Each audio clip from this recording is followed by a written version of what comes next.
सभी को जय मसीह की। प्रभु यीशु मसीह के नाम में आप सभी का स्वागत है हमारे यूट्यूब चैनल ख्रिस्टवानी चर्च में। आज हम परमेश्वर के वचन से देखेंगे बीज बोने वाले का दृष्टांत।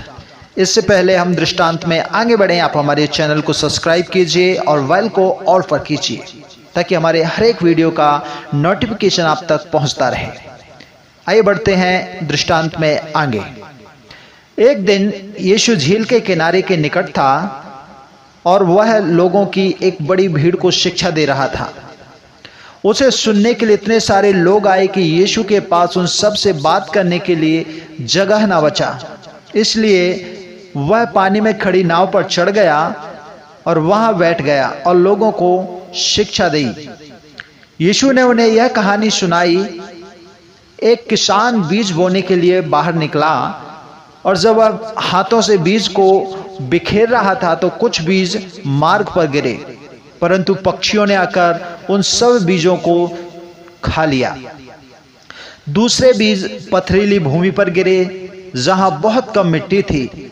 पथरीली भूमि पर गिरे बीज बहुत जल्दी अंकुरित हुए, परंतु उनकी जड़ें भूमि पर गहराई में जाने में सक्षम नहीं थीं। जब सूर्य निकला और गर्मी हुई तो वे पौधे मुरझा गए और मर गए। तो भी दूसरे बीज झाड़ियों के बीच में गिरे।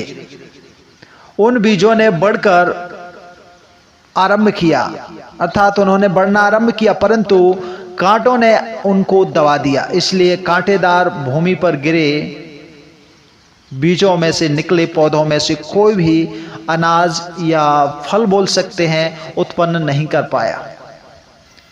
इसके बाद हम आगे बढ़ते हैं और पाते हैं कि कुछ बीज जो थे अच्छी भूमि पर गिरे और वे बीज बड़े, और जितने बीज बोए गए थे उनमें से 30, 60 और यहां तक कि 100 गुना अनाज उत्पन्न हुआ। जो कोई भी परमेश्वर के पीछे चलना चाहता है वह उस बात पर ध्यान दे जो मैं कह रहा हूं, यीशु ने उनसे कहा। और इस कहानी ने चेलों को उलझन में भी डाल दिया। इसलिए यीशु ने इस कहानी की व्याख्या की। वह बीज परमेश्वर का वचन है। मेरे प्रिय भाई और बहनों, वह मार्ग एक ऐसा व्यक्ति है जो परमेश्वर के वचन को सुनता है परंतु उसे समझता नहीं है, और शैतान उसके पास से उस वचन को चुरा ले जाता है। अर्थात शैतान उसे वचन को समझने से दूर रखता है। वह पथरीली भूमि ऐसा व्यक्ति है जो परमेश्वर के वचन को सुनता है और आनंद के साथ उसे स्वीकार भी कर लेता है, परंतु जब उसके जीवन में मुश्किल समय आता है या जब अन्य लोग उसे सताते हैं तो वह परमेश्वर से अलग हो जाता है। अर्थात वह परमेश्वर पर भरोसा करना बंद कर देता है।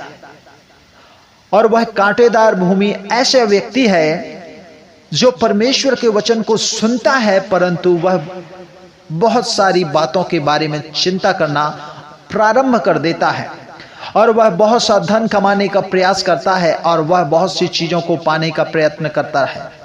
कुछ समय के बाद अब वह परमेश्वर को प्रेम करने में सक्षम नहीं है, इसलिए जो उसने परमेश्वर के वचन से सीखा था वह उसे परमेश्वर को प्रसन्न करने में सक्षम नहीं करता है।